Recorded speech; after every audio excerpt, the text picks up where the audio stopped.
name is Dr. Manisha Gupta and I am assistant professor in Noida Institute of Engineering Technology in MBA department, and I welcome you in our business research method class. And today we continue our discussion on ANOVA, which is known as the analysis of variance. So basically, in the previous lecture we discussed about the basic concepts of the ANOVA. So most importantly, where do we use the ANOVA? The ANOVA technique is used when the multiple sample case are involved. If you have the only two sample, then we use t-test or z-test, but there the number of the samples are involved. In that situation we use ANOVA technique, and the ANOVA technique is important in context of all those situations where we want to compare more than two populations mean. And how do we calculate the ANOVA? For this we have to go through the step by step. So first of all, in the first step we have to obtain the mean of the each sample, and like suppose you have the 3 samples. So you calculate the mean of the all the 3 samples and it will be represented as like x1, x2, x3 and so on till the k. So when there is a k sample, k represents that the number of the samples in our studies, and after calculating the means of the all the sample, then what we have to do in the next step, we have to work out the mean sample of the population. Means then when you get the mean of the each sample, after that you need to calculate the mean of the sample means. So how do we calculate the sample means? First of all, we add the mean of the all sample like x1 mean, x2 mean, x3 mean and so on, and it will be divided by the number of the samples. So suppose there is a 4 sample, then the k value will be your 4. So k represent the number of the samples. So you have to add first of all the means of the sample, then you have to divide it by the number of the samples, and in the next step we have to take the deviation of the sample mean from the mean of the sample means and calculate the square of such a deviation, which may be multiplied by the number of the item in the corresponding samples, and then obtained their total, and this is known as the sum of square of the variance between the sample, and it is represented as SS between, and symbolically we can write as SS between. Means suppose we take the example of like in the sample 1. So how do we calculate the variance? By adding, suppose this is the mean of the sample 1, then we minus with the mean of which we get from here, which is the mean of the samples. So then you subtract it, and whatever the value come, you have to square it and multiply by n1. n1 represent the number of the samples in that particular sample. Suppose in x1 represents the one sample, and if in the one sample the total number of the respondent will be 10, then 10, here the n1 will be your 10 numbers. So in this way you have to add all SS between. Then in next step you have to divide the result of which we get here. Whatever the result come here, then in the next step what we have to do, the divide the result by the step of the degree of the freedom between the samples to obtain the variance or the mean square. So degree of the freedom of the sample means, suppose you have taken 4 samples, then the degree of freedom will be your, in this place 4 minus 1, and this value will be whatever comes from this. Whatever the result come from your third step, you will put it here, and then you will divide with the sample degree of the freedom of the samples. If you have taken like 10 samples you have taken, then 10 minus 1. If you have taken the 4 samples, then 4 minus 1, through which you will get the degree of the freedom between the samples. Whereas k minus 1 represent the degree of the freedom between the samples. K minus 1 basically represent degree of freedom between samples. Then what we do in next step? In the next step, we have to obtain the deviation of the value of the sample items of all samples from the corresponding mean of the sample and calculate the square of the such deviation and then obtain their total. So, in this situation what we are getting, and this total is known as a sample of the square of the variance within the sample, and it is represented as SS within. And symbolically we can say this: suppose you have taken 4 samples and sample 1 mean is 4 and your number of the sample, suppose take an example, you have taken the number of sample, k value is 6, and in the 6th sample the population of the x1 will be and their mean will be 4. In that situation you have to know the deviation within the sample. For that you have to minus, like the way whatever we done in the previous step. In here we calculated the deviation with the between the samples, and then we have to calculate what is the deviation in one single sample. So, for this you have to calculate minus. Suppose you want to evaluate the marks of the 4 sections or the 5 section you want to comparing, and in one section their average score, suppose you get 40 out of 50. So, 40 will be the mean of that particular section, it will be represented as a x1 mean. So, and in that section suppose there is the 10 student. So, what we have to do, we have to minus 40 marks with the every 10 student marks. Suppose someone is getting 32, someone is getting 45. So, here what we get, 45 minus 40, your value will be 5 and then 5 square. So, in that way you add all the results so that you will get this summation will result. You have to do this in every single sample.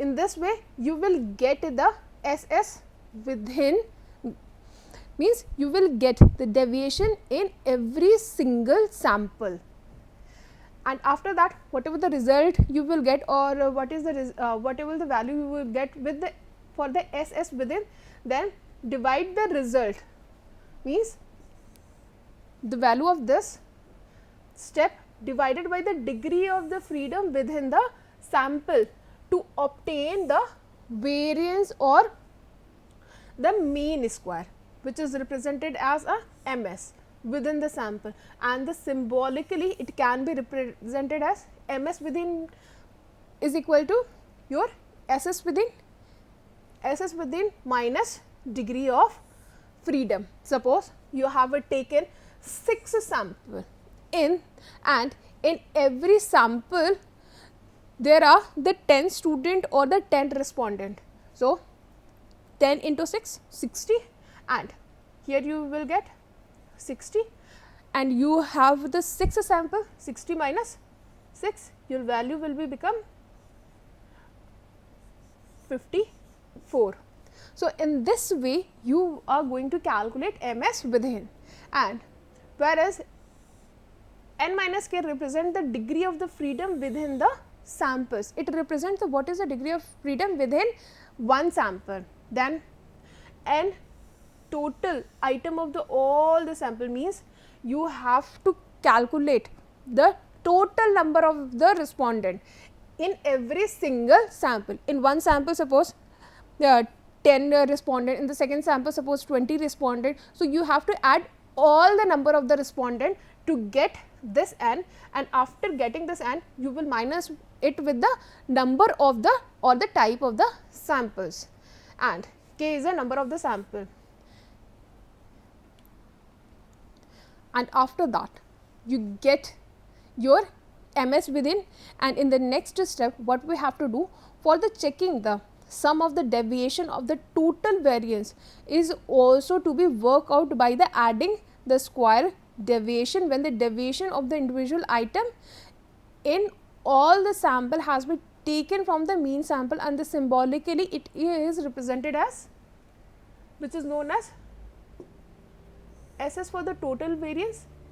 This is basically the value of the one sample xi, and it is divided by your mean value, means the total mean which we have get in our step 2, and then you square it, and then after that you add all the values with this. Suppose in the one case your x1 mean will be x double bar mean, suppose it is the mean of the whole samples or all the samples, suppose it is 2, and this value is the deviation from the one single sample, because you have to calculate the value of the all the sample. Suppose there is the 60 respondent, then you have to evaluate every respondent. One has 3 value, then you will get 1, and the so on you have to calculate with the every single sample, and this total should be equal to the total number of the result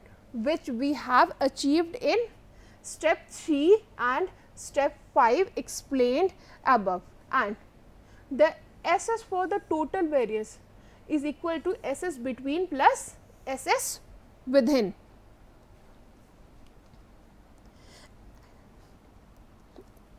In this step you will get in the basically in the step 7 what we are getting? We are getting the SS of the total variation, and how we are getting the SS of the total variation? By adding SS between and SS within. Then the degree of the freedom of the total variance will be equal to the number of the item of the all sample minus 1. Means how we get the degree of the freedom? First of all you have to calculate the total number of the respondent, then suppose you get the total number of the respondent is 80, then you minus 1, so 79 will be your degree of freedom of the whole population, and the degree of the freedom of between and within must be added up to the degree of the freedom of the total variance, and n minus 1 is equal to k minus 1 plus n minus k. So, in fact explain the additive property of the ANOVA technique, and finally we will get our F ratio. And how do we get the F ratio? We get the F ratio by ms between divided by ms within. Through this way we get the F ratio, and this is just the table which represent that the what has happened and how we have calculated. So, first of all the source of variance, first of all you have to get where is the variation is exist in the first part between the sample or category, means you have to calculate, suppose there are 6 group of the student or the 6th section of the student, then in this part what we want to know that the what is the variation between the different section of the student in their marks, or we can say the difference between the variations between the 2 or more samples. And in the next part this is the within the sample or the category, and suppose we are evaluating the marks of the 5 batches. So, what is the variation in one batches? What is the variation from the mean of that particular batch? So, it is calculated by this. So, for calculating this we have seen this in previously, that is n minus this is the mean of this first sample, then it is the overall mean of the all the samples. So, in this way you calculated this, and what is representing the sum of square which is represented as SS, and degree of the freedom is k minus 1, and next is in this n minus k, and what is the total? N minus 1, and the mean square or ms we will get with these steps for, and this is basically this is the SS division or the division, and the estimate the variation to be used in F ratio. This way you will get S is between k minus 1 and S is within n minus 1, and then you will get at the end you will get the F ratio. We will see the one example of the question. In this, suppose there is a plot of the land 1, 2, 3 and 4, and here is they have used the 3 variety of wheat A, B and C, and this value is representing the per acre production of from suppose A variety from one plot they will get the 6 quintal or the 6 unit. So, this represent the value suppose, and ABC is the type of your sample. Now, ABC. So, our K value will become 3, 1, 2, 3, and our total number of the respondent will become 4 in this, 4 in this. So, our N value will become 12. In this way, first of all, we calculate the mean of the first sample. How do we calculate? We add all this and divide it by 4, because there is a total number of the respondent is 4, and in this way we calculate the mean of the all 3 respondent, and after that for the A value we will mean is 6, and for a B group mean is 5, for the C group mean is 4. So, what is become the mean or the sample mean? So, 6, 5 and 4 we add it and divide it by the K value. K value is our 3. So, in the result we will get 5. In the next step, now we work out on the SS between and SS within. We have seen this value n x minus 1 k minus 1. So, we put this. The mean of the first sample is 6. So, you will minus it from the every 4 value, means from the what is the production from plot 1, 2 and 3 and 4. So, 6 minus 6, 7 minus 6. So, in this way we have calculated SS within, which is come as 24. In the next step, you are going to calculate the SS of the total variance. In the SS of the total variance, how we get?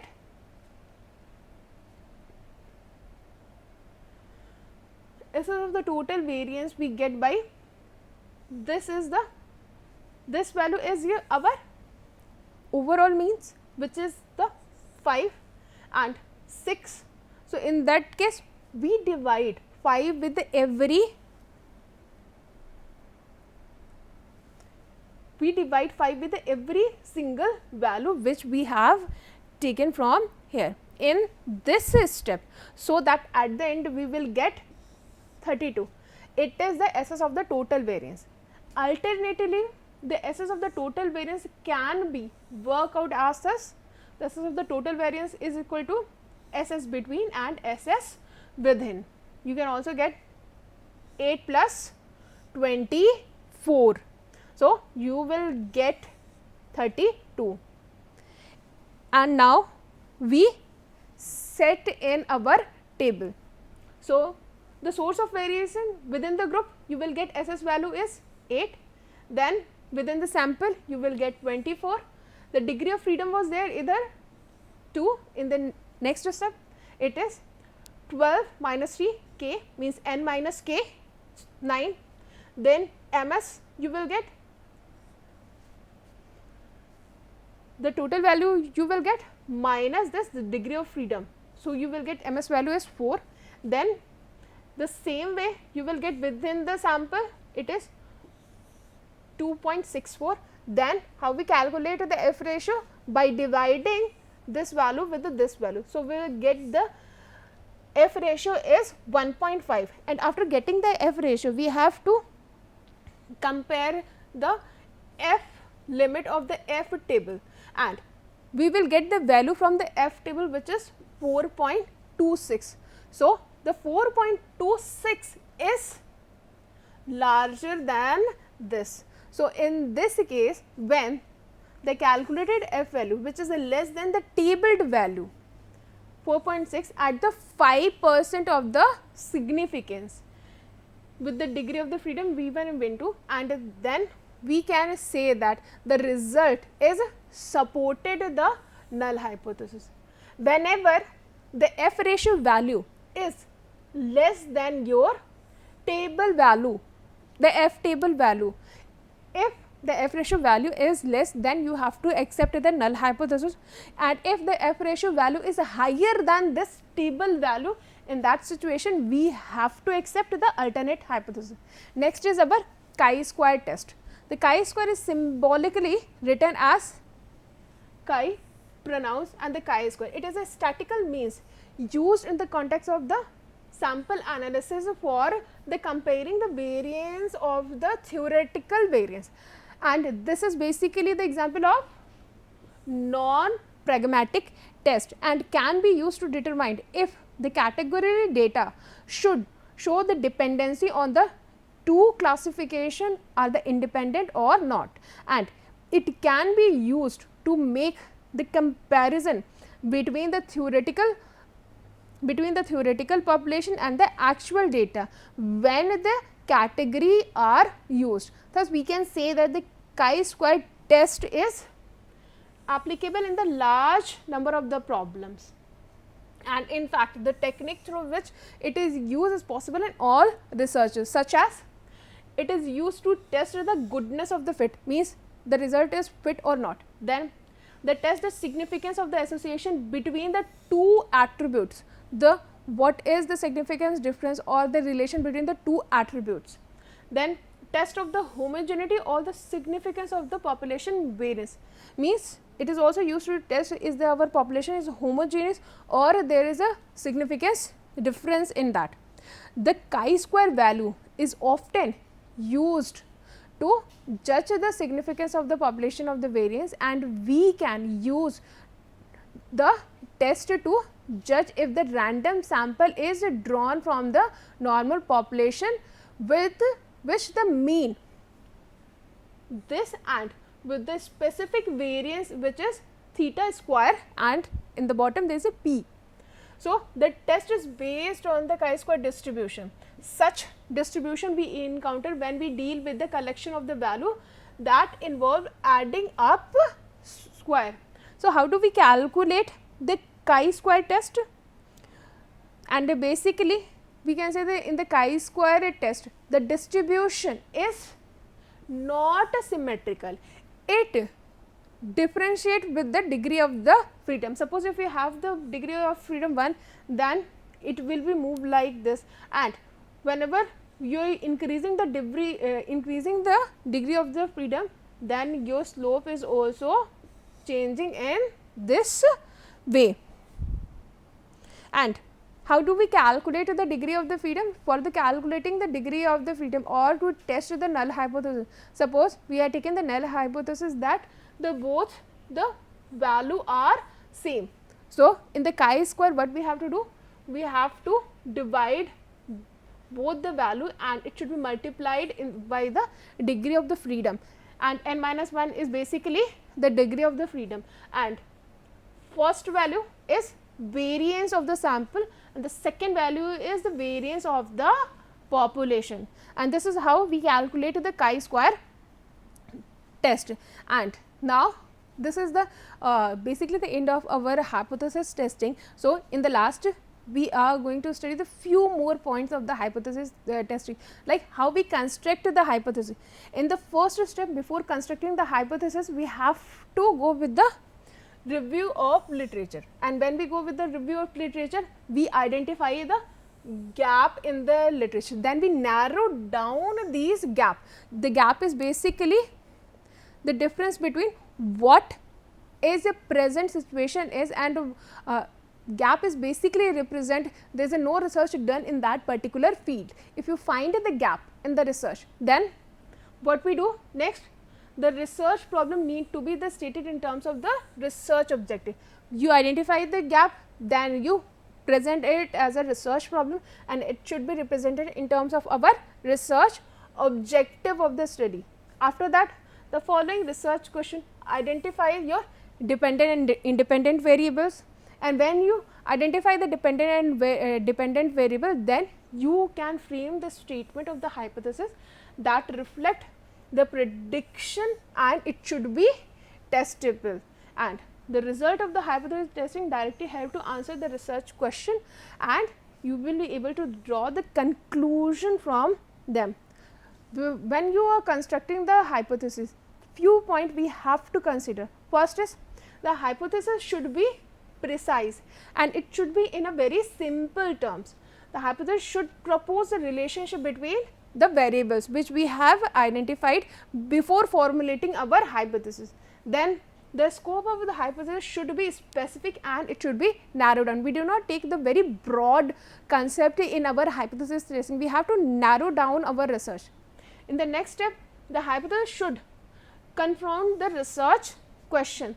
So, these are the following points through which we formulate the research hypothesis. And now, how do we formulate the null and alternate hypothesis?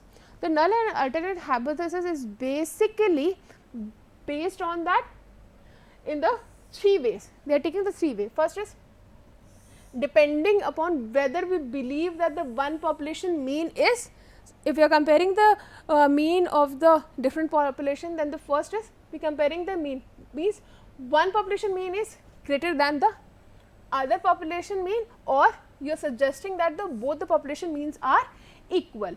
And here the difference between the population mean can be positive, negative or 0. And this is the last slide in this topic. So, take an example, suppose if the hypothesis has the difference exist within the two sample. So, that will be our alternative hypothesis, which is we want to prove that there is a difference between the two sample. And what will be the null hypothesis means? The both population means are equal, and this is basically in the two-tailed test. So, our alternate hypothesis is like the both population mean are not equal. And what is happening in the one-tailed test, which is a right tail? In this situation, we are saying that the mean of the one is less than the mean of the two, and that is our null hypothesis. And what will the alternative hypothesis, which is just reverse, because we hypothesize that the one population mean is greater than other. So, this will be our alternate hypothesis. And in the last, the one-tailed test, which is the left tail, in that situation we hypothesize that the one population mean is lower than other population. We assume that this population mean is lower than this one.